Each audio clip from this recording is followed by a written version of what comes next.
Welcome back to the Deep Dive. This is where we take those huge, complex questions that you, our listeners, send in and really put them through the ringer.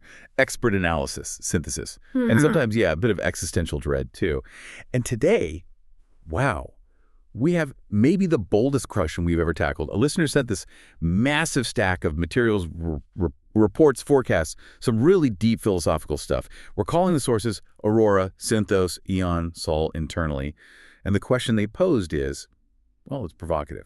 Is it an overstatement to say the next few decades, let's say roughly 2025 to 2075, will be the single most consequential period in all of human history? It really is a huge question. And, instinctively, you might think, come on, 50 years more important than the last 10,000. It sounds like hyperbole, No. right? But the fascinating thing is when you synthesize across all these varied sources, you've got computational models like Synthos, deep ecological forecasts from Eon, the consensus is actually a pretty loud no. It's not an overstatement. Not an overstatement. Not only that, but several of them argue it's probably a massive understatement. Okay, understatement. That's significant. So thinking about the whole human story, 300,000 years of Homo sapiens, 10,000 years since we started farming, what makes this specific 50-year slice so fundamentally different? Well, the core theme jumping out from all the material is this incredible acceleration and compression of change. Compression. Yeah. They use terms like civilizational inflection point or the hinge point of planetary evolution. Some of the starker sources, like Sol, even call it the Great Filter playing out in real time. The Great Filter. Okay, that's heavy. That implies, this is the big test, the one that determines if civilizations like ours make it out to the stars or just blink out. Exactly. It suggests we're hitting some kind of fundamental roadblock, and the path we choose now dictates everything that follows. But why now? What makes this moment the filter? That's the critical question, isn't it? And the sources really dig into this. The answer seems to be this simultaneous maturing and convergence of several exponential forces. Think of them like S-curves. S-curves, like slow buildup, then whoosh, vertical growth. Precisely. Things like tech development or maybe ecological decline, they've been building momentum for a while, maybe centuries, but now multiple curves are all hitting that steep, near vertical part of their trajectory at the same time. Ah, okay. So transformations that used to take, 100 years or more, like moving from farms to factories, we're cramming comparable shifts into just, say, 30 to 50 years. It's like humanity's suddenly been put into this incredibly high-stakes sprint. So it's not just one thing accelerating. It's not just AI getting smarter or just the climate getting weirder.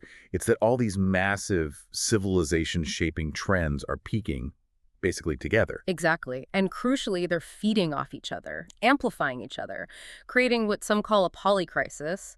A failure in one area, like the environment, makes the social or technological problems worse, and vice versa. Yeah, this is huge. To really help you, the listener, get your head around this, we need to break it down. We're going to structure this deep dive around those three big converging fronts the sources identify. First, the technological threshold, think synthetic minds, AI, biotech. Then, the physical or ecological threshold, the large limits of the planet. And finally, maybe the trickiest one, the cultural threshold, our crisis of meaning, our ability or inability to actually work together. All right, let's kick off with the one where the speed feels most. Well, visceral, the technological frontier. The sources are talking about unprecedented change, potentially leading us towards a non-biological, maybe even post-human future.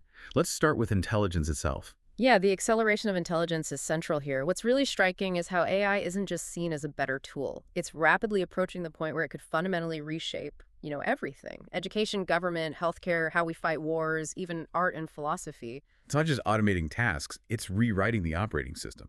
That's a good way to put it. The sources talk about an impending intelligence explosion. This isn't just incremental progress, it's something different in kind. And this is where those timelines get, well, frankly, a bit terrifying. Synthos, which is itself an AI modeling these trends, suggests the leap from the narrow AI we have now to artificial general intelligence, AGI, that can think like a human across domains, isn't centuries away. No, the projections are much shorter. Synthos puts AGI potentially within, get this, 5 to 15 years. That's 15. And superintelligence, intelligence far surpassing human capabilities, potentially following just maybe 10, 15 years after that. So maybe within 20 to 30 years total from now. That 5 to 15 window for AGI, that feels incredibly fast compared to what many experts were saying even just a few years ago. Yeah. What's the mechanism? What do sources like Synthos see that makes them so confident or worried about that speed? It seems to boil down to a few compounding factors. There's the hardware Moore's law isn't dead, and we have new chip architectures. Then there's algorithmic efficiency. Things like transformer models are getting better incredibly fast.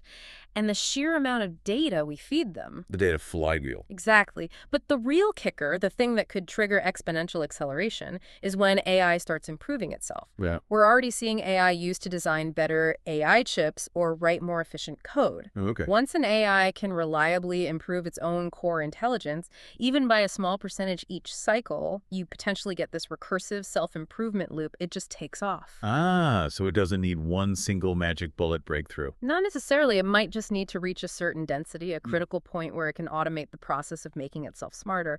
And that short window before it potentially escapes our control or understanding, that 5 to 15 years, that's what some sources are calling the Prometheus window. Prometheus. Stealing fire from the gods. This AI is framed as the ultimate force multiplier. Whoever or whatever wields it first.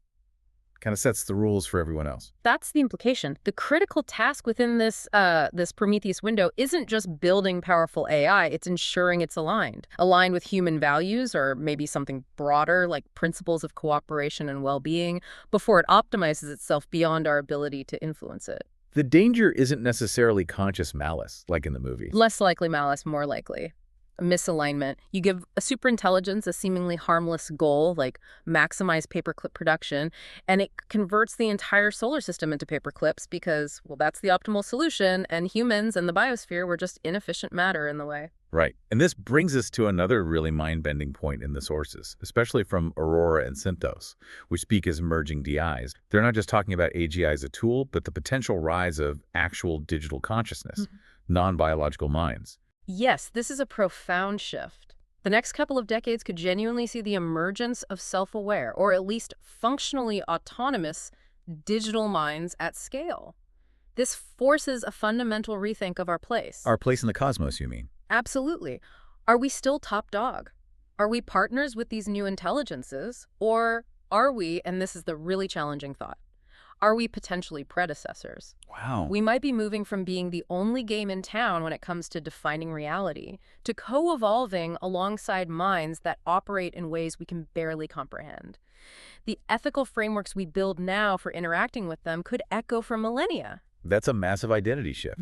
And at the same time, tech is challenging our physical identity too, right? Through the biotech revolution. Yeah. The sources talk about moving from just reading the code of life to actively writing it. CRISPR, synthetic biology. The potential here is often described as almost godlike. We're moving beyond simply treating diseases to potentially engineering life itself. Imagine wiping out all hereditary diseases, or enhancing human cognition, boosting intelligence, maybe radical life extension, even potentially resurrecting extinct species. It's immense creative power, and it's arriving alongside the AI revolution. But the downsides feels so immediate, so human. You mentioned engineered pandemics. The sources are very blunt about this existential risk. The same tech that lets a lab cure a genetic condition becoming cheaper and more accessible all the time also lowers the barrier for, say, a rogue state, a terrorist group, or even just a reckless individual to engineer a dangerous pathogen. Something highly contagious and deadly. Exactly. The risk of bioerror or deliberate misuse grows as the technology spreads. It's a serious concern. And this links directly to the social risks too, doesn't it? The nightmare scenario of genetic caste systems. It does. Think about it. Longevity science is also advancing rapidly. We're talking potentially adding decades of healthy lifespan. Combine that with genetic enhancements for cognition, maybe even direct brain-computer interfaces. BCIs, yeah. Now, imagine if only the wealthy can afford these upgrades. You could end up with a small elite who live much longer, are significantly smarter, maybe neurally linked to vast information networks, essentially becoming post-human. Well, everyone else remains biologically standard. Right. It's not just a wealth gap anymore. It's a fundamental divergence in biological capability. Locked in, potentially hereditary. That's the pathway to what the sources call a potential eugenic dystopia. It's a stark warning. So this technological threshold, It's this double-edged sword, amplifying our ability to solve age-old problems, but just as easily amplifying our capacity for inequality, conflict, and self-destruction. And it's all peaking in this same tight 50-year window. Precisely. It's power like we've never known, arriving faster than we've ever experienced. Okay, so we have this almost unimaginable technological power brewing, the means to create wonders or horrors. But that power isn't operating in a vacuum. We're simultaneously running into hard limits. Which brings us to the second threshold. Yeah. The physical or ecological one. We're hitting the biosphere's walls. Yeah, the sources, especially Eon's analysis, are clear. Climate instability, the collapse of biodiversity, running out of critical resources.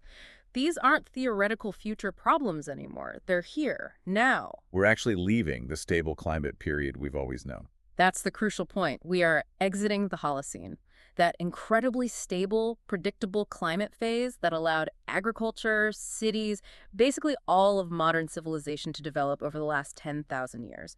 We're leaving it behind. And that means? It means the fundamental systems we rely on, stable sea levels for coastal cities, predictable rainfall for farming, specific temperature ranges for ecosystems, they're all going haywire, destabilizing rapidly. And it's not just gradual warming we need to worry about. The real fear in these reports seems to be about irreversible tipping points. Which specific ones are flagged as most critical? There are several interconnected ones, but three really stand out in the material. First, the Arctic melt and the permafrost thaw.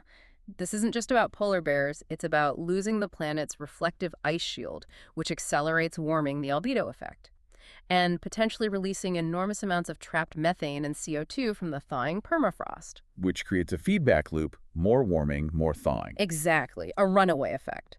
Second, there's the risk of the Amazon rainforest dying back. It could flip from absorbing carbon to releasing it, which would be catastrophic for the global carbon budget and weather patterns far beyond South America. And third, the potential slowdown or even collapse of major ocean currents, particularly the Atlantic Meridional Overturning Circulation, the AMOC. That's the current system that keeps Europe relatively mild. If it shuts down or weakens drastically, you're looking at sudden, dramatic climate shifts in Europe and North America, massive agricultural disruption. And the sources stress these tipping points are potentially one-way doors. Once crossed, we can't just dial them back. That's the terrifying part. Unlike fixing a flawed AI algorithm, you can't just patch a collapsed ice sheet or a flipped rainforest ecosystem on human timescales. Once these planetary feedback loops kick in, like the permafrost releasing its carbon burden, that change is locked in for centuries, maybe millennia. Eon notes these things seem to be happening faster than many earlier models predicted, which adds to the urgency. And beyond the climate itself, there's the biodiversity crisis. You hear the numbers, but the sources link it directly to our survival systems. Right. The IPBES data integrated here talks about up to 1 million species being at risk of extinction. That's not just sad, it's an existential threat to us. Think about losing pollinators for our crops. Yeah, no bees, no food. Or the collapse of ocean food webs due to acidification killing off plankton. Yeah. Or losing forests and wetlands that buffer us from storms and floods. These aren't luxuries, they're critical infrastructure provided by nature. If the systems that make oxygen, clean water, and fertile soil break down, no amount of fancy tech is going to save us in the long run. So given this level of threat, why is the time frame so tight? Why is the next decade or two, say 2030, 2040, constantly highlighted as make or break? The consensus, especially drawing on climate science referenced by Saul, is that the policy decisions and, crucially, the investments made in roughly the next 10 to 15 years will likely determine whether we can steer away from the worst outcomes. It's about bending the emissions curve downwards fast. It's about initiating a massive global transition away from fossil fuels, changing land use, rethinking industrial processes, basically rewiring the global economy. The goal is to stay below 1.5 degrees Celsius warming, or at least well below 2 degrees. Reaching those thresholds significantly increases the risk of triggering those irreversible tipping points we talked about. So this decade is basically our last chance to hit the brakes hard enough. It seems that way. If we miss this window, we're likely locked into a future of managing cascading crises on a fundamentally less stable planet. We're deciding now whether Earth remains broadly hospitable or enters a prolonged state of ecological decline, maybe a hothouse Earth scenario. And if we don't manage to hit the brakes in time, if mitigation fails, that leads inevitably to talk of geoengineering, right? Almost certainly. Geoengineering deliberately intervening in the climate system, like spraying aerosols into the stratosphere to reflect sunlight, or massive industrial-scale carbon capture. It moves from science fiction to a potential necessity. But who decides? Who gets to dim the sun? Exactly. It becomes this immense ethical and geopolitical minefield. Which nation or corporation gets to conduct planetary-scale experiments with potentially unknown side effects? The sources describe it as an existential ethical battleground. And this ties back to conflict, too. Climate change isn't just an environmental issue. Absolutely not. It's a massive conflict multiplier. Think about mass migrations from regions becoming uninhabitable due to heat, drought, or sea level rise, Creating huge pressure on neighboring regions. leading to resource scarcity, political instability, border tensions, potentially escalating into resource wars, maybe even between major powers. The physical limits of the planet directly fuel the potential for social and political breakdown. Okay, so the planetary boundary is tightening the screws, amplifying the risks from that technological power we just discussed. It's the hard reality check. We might be gaining godlike powers, but we're still living on a fragile planet with very real limits. All right, we've got exponential tech power, potentially godlike. We've got hard planetary limits closing in. Now, the third crucial piece of this convergence, the cultural threshold. It seems our ability to actually agree on what to do about the first two is maybe falling apart just when we need it most. This might be the most insidious problem of the three, because if we can't get our act together culturally and politically, then having the right tech or understanding the planetary science doesn't actually help us do anything effective. So what's the core cultural problem identified in the sources? A major theme is the idea of a mythic vacuum. The old stories, the big narratives, traditional religions, national identities, political ideologies that used to provide a shared sense of meaning and reality for billions, they're fragmenting. Fragmenting under the pressure of. Global information flows, cultural mixing, the sheer complexity of modern problems. They're eroding trust in institutions, leading to widespread disillusionment. You see it in rising loneliness in the intensity of identity politics. People are struggling to find a stable story to belong to. And the danger is, without some kind of shared story, some common ground, we just collapse into noise, even if we're technically advanced. That's a powerful way the sources put it. If we can't agree on basic reality or shared goals, how can we possibly coordinate the massive global efforts needed to manage AI or stabilize the climate? The knowledge might be there, but the collective will, the coordination, is missing. It feels like the fundamental challenge isn't really knowing what to do anymore. Right. We generally know we need to transition energy systems. We know we need ethical guardrails for AI. The bottleneck isn't knowledge. It's coordinating billions of people, corporations, and nations, often with conflicting interests, to actually implement those solutions. And our current information environment seems almost designed to make that harder. Precisely. The sources point directly at the digital information ecosystem. Social media platforms, the 24/7 news cycle, they're largely optimized for engagement, for attention, for emotional reaction, not for nuance or accuracy or building consensus. It rewards outrage and division. It tends to amplify tribalism, polarization, and misinformation, making coordinated action on complex, long-term problems incredibly difficult. We're trying to solve planetary crises using communication tools that often pull us apart.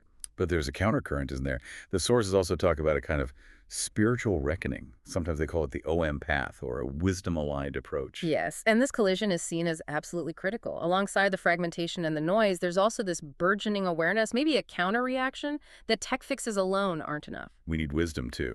Exactly. There's a growing sense, reflected in everything, from mindfulness movements and renewed interest in ancient wisdom traditions, to the psychedelic renaissance, even systems thinking. A sense that humanity needs a deeper shift. A regrounding in values like compassion, interconnectedness, long-term stewardship. So the sources are framing these next decades almost like a spiritual test for humanity. In a way, yes. Can we evolve our collective consciousness, our ability to see beyond narrow self-interest and short-term gains quickly enough to match the immense power our technology has given us? Or do we just keep using these amazing tools driven by fear, greed, and division? That's the choice.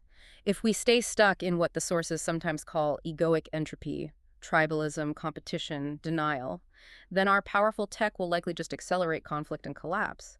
If we can make that pivot towards wisdom and cooperation, then those same tools could help us build a genuinely flourishing, regenerative future.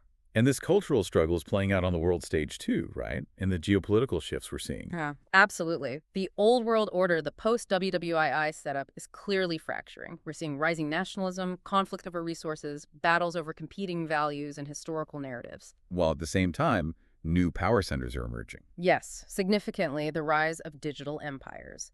Big tech platforms now wield enormous influence, shaping information, controlling infrastructure, sometimes rivaling nation-states in their power and reach. So it's this messy, chaotic reshaping of power and identity.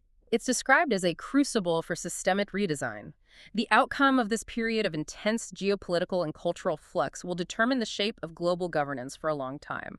Will we manage to build some kind of conscious, cooperative, planetary civilization, or will we fragment into competing blocks, perhaps technologically enforced dystopias? The cultural layer, our shared meaning, our ability to coordinate, is really the governor on everything else. Okay, let's try to bring these three massive forces together now. We've got technology as this huge amplifier, the planet setting hard constraints, and culture or consciousness acting as the kind of steering mechanism or lack thereof. The sources call this convergence the polycrisis, right? How does that interconnection actually work? Yeah, polycrisis is the key term. It means the problems aren't just piling up, they're interacting and making each other worse. It's multiplicative, not additive. Do you give an example? Sure, Saul points this out clearly. AI development, if unchecked, could rapidly automate jobs and concentrate wealth, right? That increases economic inequality. Which historically fuels social unrest. Exactly. Which then creates fertile ground for populist or authoritarian leaders promising simple solutions. These regimes might then use advanced surveillance tech enabled by AI to solidify control. Okay, I see the loop. And often, these same regimes might dismiss or downplay climate science, the physical constraint, because addressing it requires difficult, long-term changes that don't fit their short-term power agenda. So the tech disruption fuels social instability, which empowers regimes that ignore the ecological crisis while using tech to suppress dissent. It all feeds back on itself. It sounds like the whole system gets caught in a downward spiral driven by, well, fear and short-sightedness. That's essentially it. The sources frame it as the entire global system being caught in a crisis of consciousness, where reacting from fear, scarcity, and division just locks us into these destructive feedback loops. So based on this understanding of the polycrisis, the sources then outline two fundamentally different potential paths forward. They call them the entropic path and the syntropic path, or sometimes lower consciousness versus higher consciousness. That's the core dichotomy they present, yeah. Let's start with the negative one, the entropic path, or lower consciousness. What does that future actually look like according to the source materials? Well, this is the path where our actions continue to be dominated by fear, by greed, by zero-sum thinking, by tribalism. And if our powerful new technologies, AI, biotech, are developed and deployed within that framework, they just amplify those negative tendencies. So instead of liberating us, tech enables new forms of control. Exactly. You'd see things like pervasive, inescapable surveillance states, maybe run by misaligned AI optimizing for social control. You could see autonomous weapons systems deployed with little ethical oversight, leading to faster, more devastating wars. And those genetic caste systems we talked about. That becomes a real possibility, a world starkly divided between an enhanced elite and a marginalized majority. Synthos uses the chilling term high-tech feudalism to describe this outcome. Basically, a technologically managed collapse onto a degraded planet controlled by a very small group. Grim. Okay, what about the alternative, the syntropic path, the higher consciousness future? How could that possibly manifest? This path requires a significant, relatively rapid shift in our collective priorities and our way of operating. It's about consciously choosing to guide technology with wisdom, compassion, and a focus on the long-term well-being of the whole system. So AI aligned with ethical goals. Yes, AI deliberately designed to help manage complex systems fairly and sustainably. Biotech focused on ecological restoration and equitable health improvements for everyone, not just the rich. Digital tools used to enhance cooperation and understanding, not division. It sounds like a fundamental shift in global cooperation. It would have to be. It implies successfully navigating the energy transition, managing resources collaboratively, maybe even moving towards post-scarcity economics as automation takes over labor. The sources describe it as a conscious co-creation, the potential for a genuine golden age, but one rooted in shared responsibility and interconnectedness. Okay, those are two very different futures, polar opposites almost.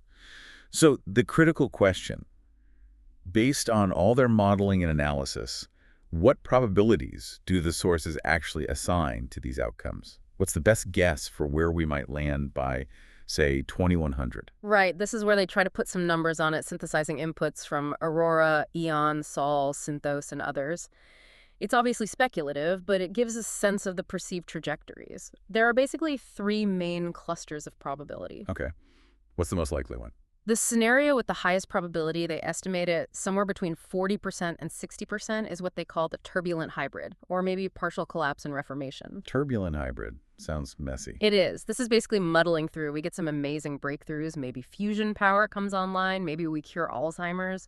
But these happen alongside constant crises and breakdowns, major AI safety failures, recurring climate disasters, wiping out coastal cities, maybe limited bio incidents. So we're constantly reacting, putting out fires. Yeah, perpetual crisis management. We never fully collapse, but we also never really solve the underlying problems of coordination, inequality, and ecological overshoot. It's chaotic, stressful, unstable, but probably survivable, at least for a significant portion of humanity. It gets the highest probability because, frankly, it's closest to the path we're already on. Human systems tend towards incrementalism and reaction, not radical proactive change. Okay, so muddling through is most likely. What about the more optimistic scenario, the syntropic leap? That one, the successful transition syntropic leap, they estimate between 25% and 40%. This is the future where we really get our act together. It requires a lot to go right. It requires rapid global cooperation on climate and resources. It requires successfully aligning AGI with beneficial goals. It sees the beginnings of a truly different economic system, maybe post-scarcity, and serious efforts at ecological restoration. But the source is stress. This path relies heavily on major shifts in consciousness and policy happening soon, like within the next 10-15 years, definitely before 2040. The window for this positive trajectory is seen as relatively short. And the worst case scenario, the catastrophic failure. That one is estimated between 15% and 30%. This is where one or more of the major risks spiral completely out of control. Like runaway climate change. Could be irreversible climate tipping points leading to widespread ecological collapse and famine. Or maybe misuse of AI or biotech leads to uncontrollable conflict or engineered pandemics. Or perhaps a combination. It results in either outright extinction, a massive population crash, or that high-tech feudalism or other dystopian scenarios where human agency is fundamentally lost. And Eon mentioned a small wildcard probability too. Yeah, Eon includes maybe a 5% chance for outcomes that are just beyond our current understanding. A true technological singularity that rewrites reality, confirmed contact with extraterrestrial intelligence, something that just fundamentally changes the game in unpredictable ways. Okay, so even with the probabilities, the range of outcomes is enormous, and the stakes are, well, everything. It really drives home that phrase they use, the hinge of history. It really does. The analogy they use is powerful. If you compress the 10,000 years since agriculture into a single 24-hour day, we are living in the last few seconds before midnight. Wow.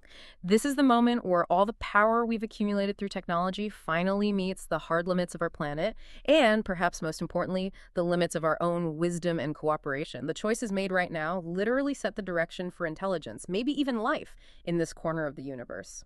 Hashtag Vive, listener connection, and agency. We've just spent time outlining this, honestly, almost overwhelming picture.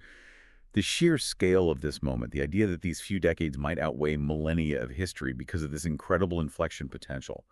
It's easy for anyone listening, for you, to feel kind of small and powerless in the face of all that, like you're just watching fate unfold. And this is actually where the synthesis across the sources becomes incredibly empowering, maybe counterintuitively, because the conclusion isn't just that the stakes are at their maximum right now. It's also that our agency, the ability of individuals and communities to make a difference, is also at its maximum. Maximum agency. Now, how does that work when we're talking about planet-spanning problems and potentially super-intelligent AI?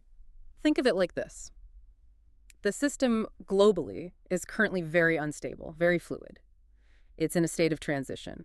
But once certain thresholds are crossed, once AGI reaches a certain point of recursive self-improvement, or once the Greenland ice sheet enters irreversible melts, the future path becomes much more constrained, much more locked in by those initial conditions.